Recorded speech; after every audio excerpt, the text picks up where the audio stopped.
Good morning. It's Vijay here. Today is Friday, 26 September 2025.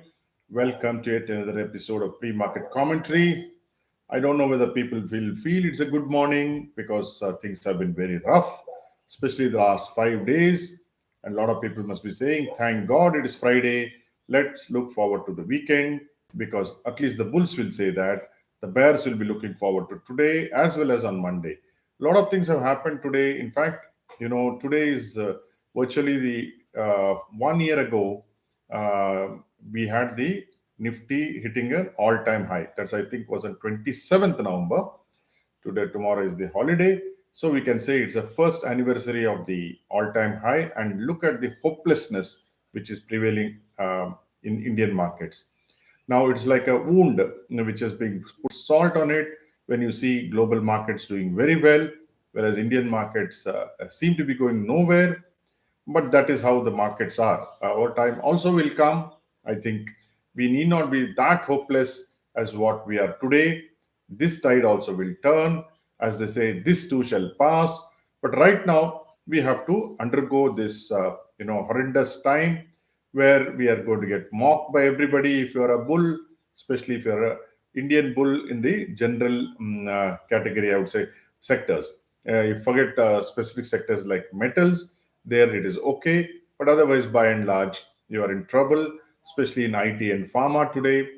Now look at what Trump did. Trump is talking of tariff versus tariff, tariff on tariffs, and as promised he put 100% tariffs on pharma unless the patented drugs are manufactured locally. Now I'm not very sure how this will play out, and he says this is going to happen from October 1st.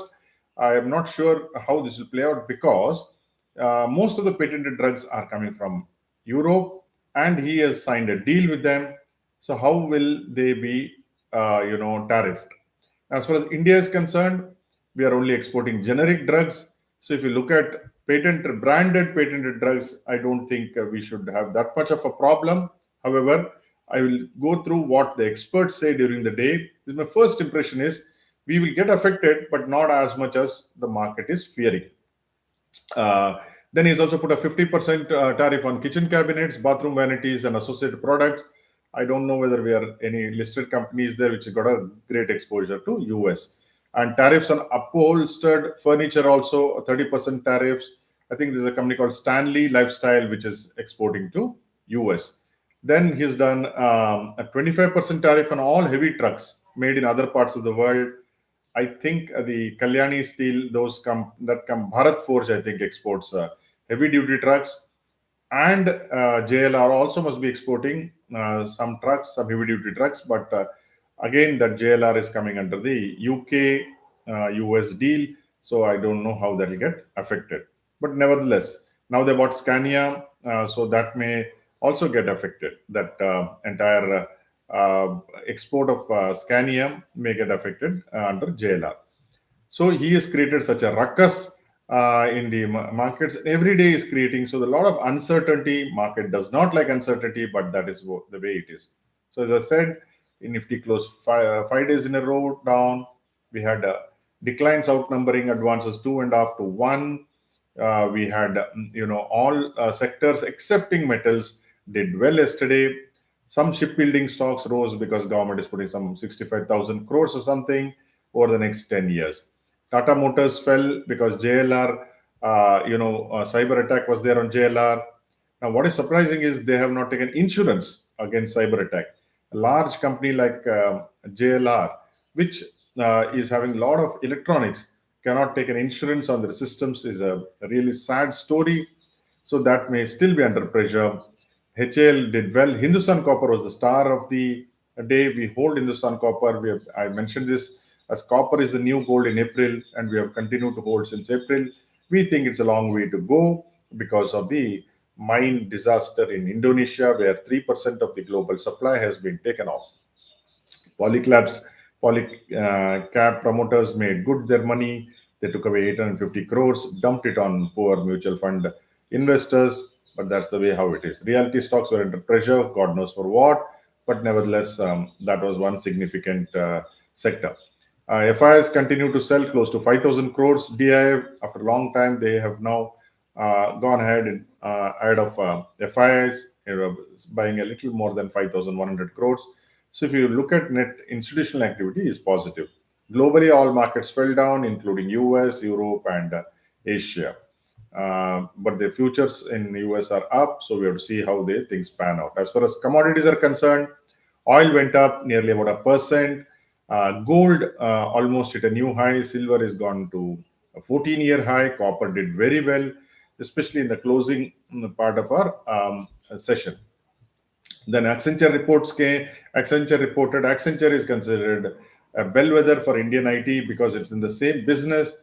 Accenture did report reasonably okay results, but their future guidance is muted, so that should have effect on IT. I think IT will now be relegated to the boondocks, as they say. Nobody is would be interested in IT.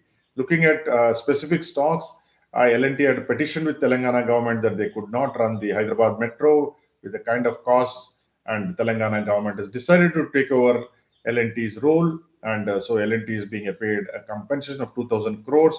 So maybe it may help L&T because that was becoming like a Damocles sword which was hanging on L&T. The other stocks to watch: Maruti Suzuki reports more and more sales. Now they're talking about 80,000.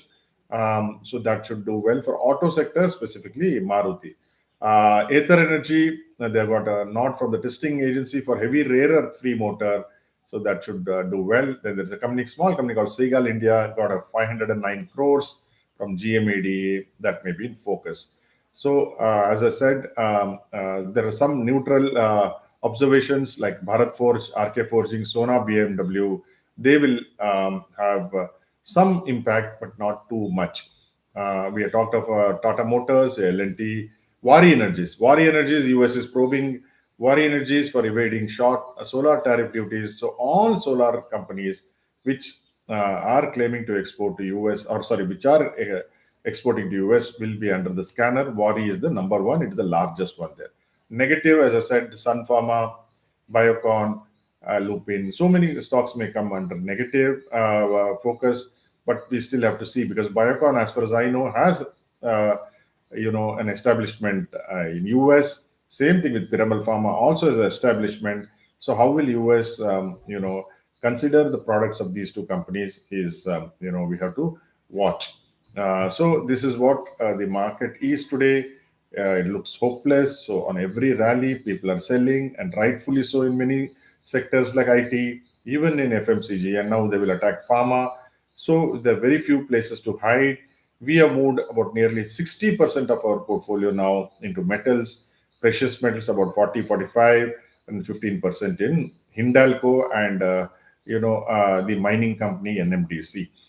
So we would like to keep it as a defensive strategy right now. Then we will take out our money and put it into momentum when the time comes. Right now, we are adopting a completely defensive strategy. So whatever you do, I hope it is successful. Thank you for joining me.